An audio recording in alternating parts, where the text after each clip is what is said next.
नमस्कार दोस्तों, आप पढ़ रहे हैं कक्षा 10वीं एनसीईआरटी गणित। आज हम पढ़ेंगे प्रश्नावली 4.3 के प्रश्न क्रमांक 4 और प्रश्न क्रमांक 5 को। तो ध्यान से समझना। तो देखिए, प्रश्न 4 है, 3 वर्ष पूर्व रहमान की आयु का व्यतिक्रम अब से 5 वर्ष पश्चात आयु के व्यतिक्रम, इन दोनों का योगफल कितना है 1/3। उसकी वर्तमान आयु ज्ञात करना है। उसकी मतलब रहमान की। तो देखिए, जब भी आपको एक चीज ज्ञात करना हो तो उसे आप x मान के चलना। तो हम मान के चलेंगे रहमान की वर्तमान आयु x वर्ष है। तो देखिए, हमने माना रहमान की वर्तमान आयु x वर्ष है। अब आगे हम प्रश्न पढ़ेंगे। तब प्रश्नानुसार, अब देखिए प्रश्न हमने पढ़ा 3 वर्ष पूर्व रहमान की आयु। देखिए 3 साल पहले क्या होगी, अभी वर्तमान में यदि x आयु है तो 3 वर्ष पहले x - 3 होगी। अब हमें करना है इसका व्यतिक्रम। व्यतिक्रम क्या होता है, संख्या को पलटना। तो देखिए अभी क्या है, इसके बटे कुछ नहीं है तो 1 माना जाएगा। यदि आप इसे पलट देंगे तो क्या बन जाएगा, फिर 1/x - 3 बन जाएगा। तो 3 वर्ष पहले रहमान की आयु x - 3 हो गई और व्यतिक्रम कहा गया था तो 1 के बटे हमने लिख दिया। आगे देखिए कहा गया है अब से 5 वर्ष पश्चात। देखिए 5 साल बाद, अब वर्तमान में x है, 5 वर्ष बाद x + 5 हो जाएगी आयु। उसका भी हमें व्यतिक्रम करना है, मतलब 1 के बटे उसे भी लिख देंगे। और फिर इन दोनों का योग कितने के बराबर हमें दिया गया है, 1/3 के बराबर दिया गया है। तो इस प्रकार से हमने समीकरण बनाया। लेकिन देखिए समीकरण को हल करने के लिए हमें बटे की संख्याओं को हटाना पड़ेगा। तो यहाँ बटे में 3 है, 3 को कैसे हटाएंगे, 3 का गुणा पूरे समीकरण में कर दो। x - 3 भी तो बटे में है, तो इसको हटाने के लिए इसका भी पूरे समीकरण में गुणा कर दो। x + 5 भी बटे में है, इसको हटाने के लिए इसका भी पूरे समीकरण में गुणा करेंगे।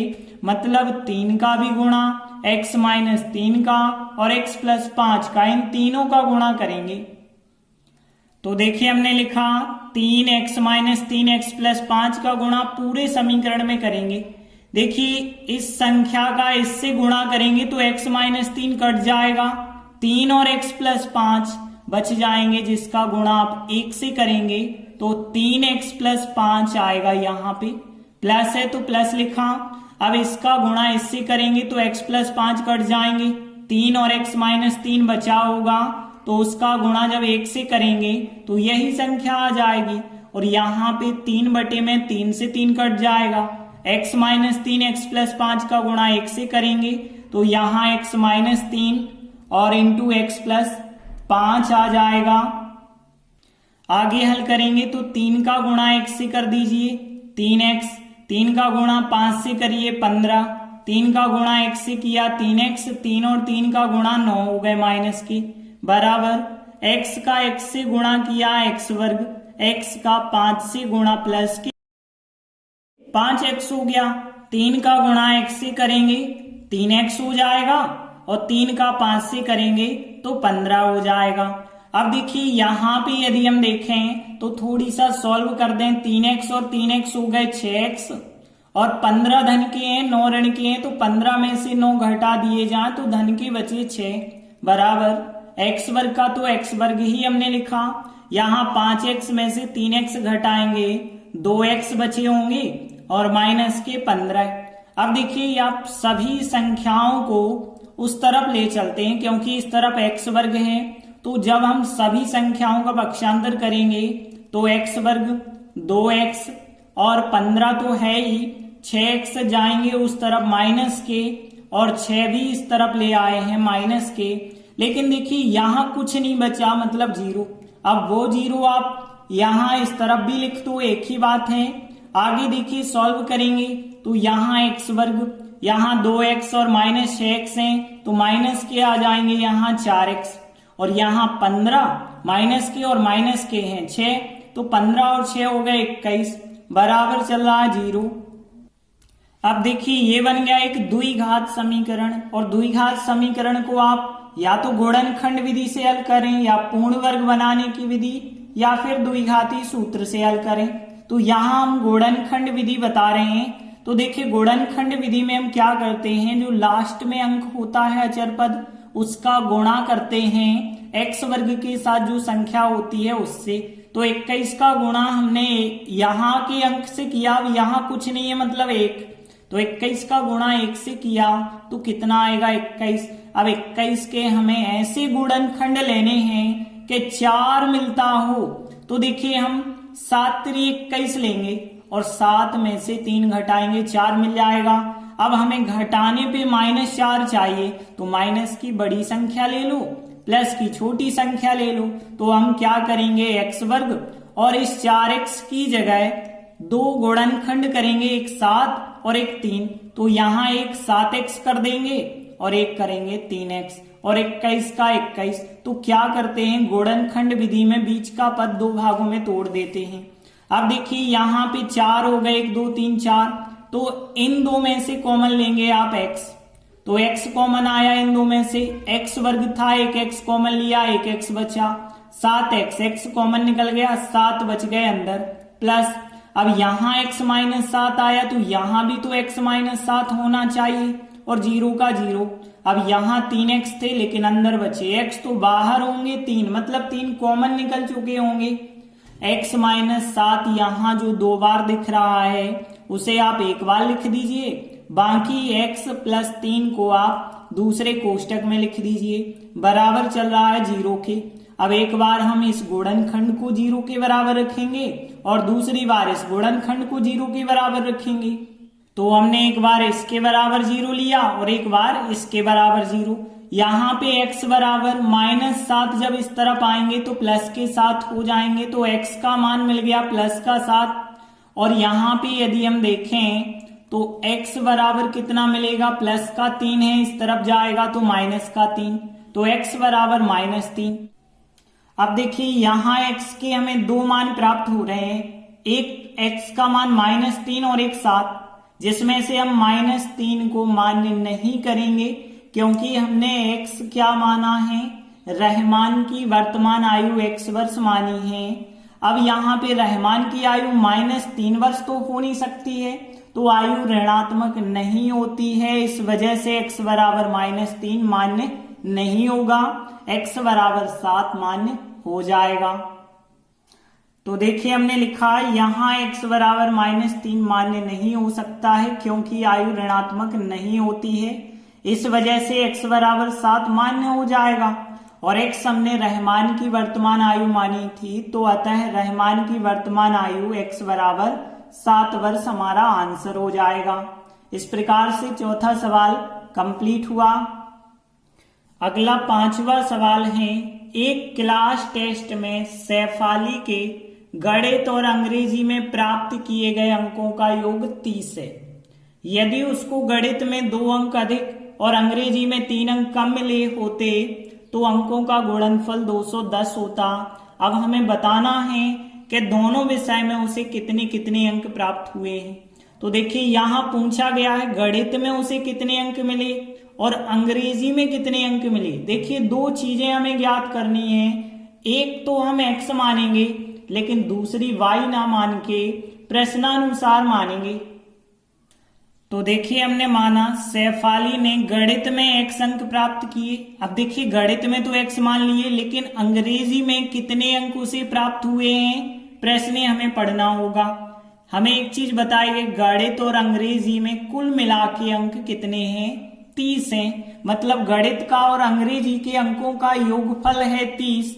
इस वजह से योगफल में से आपको x घटा देना। अब इन दोनों को आप जोड़ेंगे तो x से x कट जाएगा।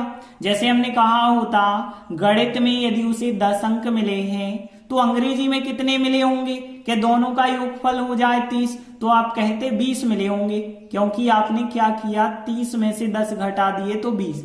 वैसे ही हमें पता है गणित में यदि x अंक हैं तो अंग्रेजी में 30 में से x घटा देंगे तो हमें पता चल जाएगा कि अंग्रेजी में कितने अंक मिले होंगे।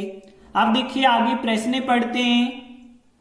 तो तब प्रश्नानुसार क्या कहा गया है, गणित में 2 अंक अधिक होते। देखिए यहां ध्यान देना, गणित में 2 अंक अधिक होते और अंग्रेजी में 3 अंक कम होते। अंग्रेजी में 3 अंक क्या है, कम है, मतलब 3 घटा दीजिए। इन दोनों का फिर गुणनफल जो है वो कितना है, 210 है, तो हमने 210 के बराबर लिखा। अब गणित के अंक कितने हैं, x, तो x प्लस 2 यहां लिखे और कितने से गुणा करना है, अंग्रेजी के कितने हैं, 30 माइनस x हैं और 3 माइनस लिखा हमने, बराबर कितना है, 210 है। अब देखिए सॉल्व करते हैं तो यहां x का गुणा 30 से करिए, 30x हो जाएंगे और फिर x का x से गुणा करेंगे, x वर्ग, और x का -3 से, माइनस के 3x, 2 का 30 से किया 60, 2 का x से करेंगे 2x होगा और फिर 2 का 3 से किया तो 2 3 6 और यहाँ पे 210 जो है इस तरफ ला सकते हैं तो माइनस के हो जाएंगे, बराबर कुछ नहीं बचा तो 0। अब देखिए यहाँ पे पहले लिखा हमने x वर्ग, माइनस का है तो माइनस का ही लिखना पड़ेगा।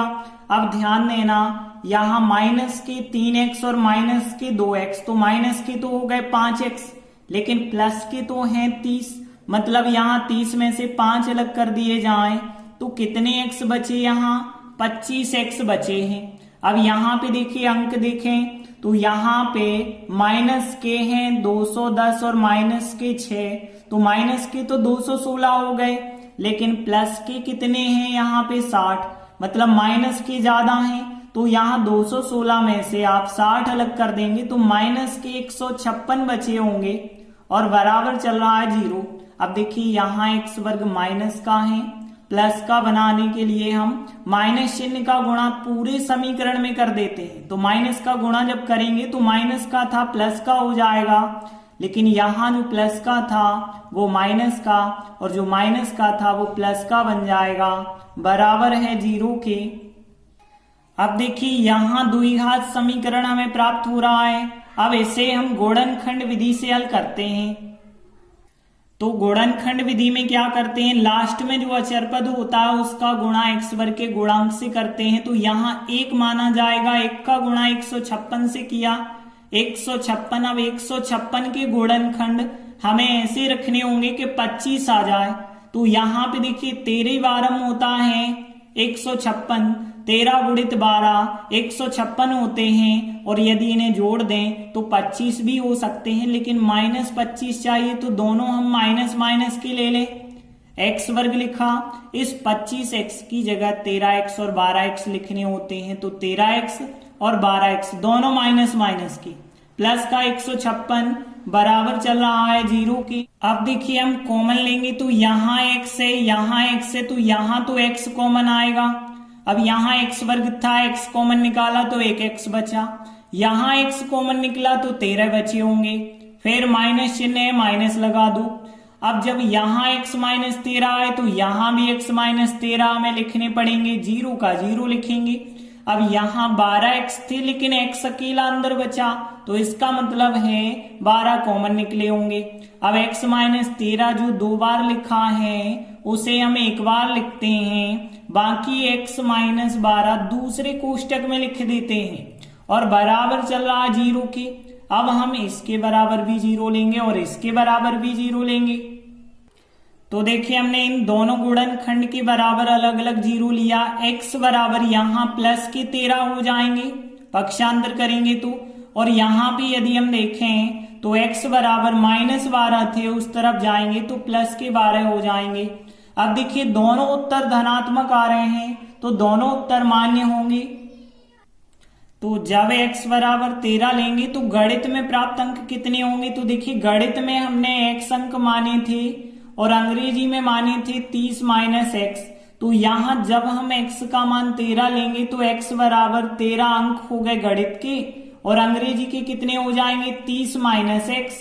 30 माइनस x का मतलब 13, 30 में से आप 13 घटाएंगे तो 17 आएंगे, तो यहाँ अंग्रेजी में अंक कितने माने जाएंगे फिर 17। और जब हम x का मान 12 लेंगे जब हम x बराबर 12 लेते हैं तो गणित में अंक माने हैं x जो कि 12 अंक होंगे और अंग्रेजी में माने हैं 30 माइनस एक्स। 30 माइनस एक्स की जगह 12 रखेंगे तो 18 अंक अंग्रेजी में होंगे। मतलब इस सवाल के आंसर या तो 13 और 17 होंगे। गणित में 13 अंक और अंग्रेजी में 17 अंक, या फिर ऐसा भी हो सकता है कि गणित में 12 अंक हो और अंग्रेजी में 18 अंक। तो देखिए हम लास्ट में लिख देंगे, अतः गणित एवं अंग्रेजी में प्राप्त अंक 13 एवं 17 हैं, या फिर अथवा में ऑप्शन बनता है कि 12 और 18 भी हो सकते हैं। इस प्रकार से प्रश्न 5 भी कंप्लीट हुआ।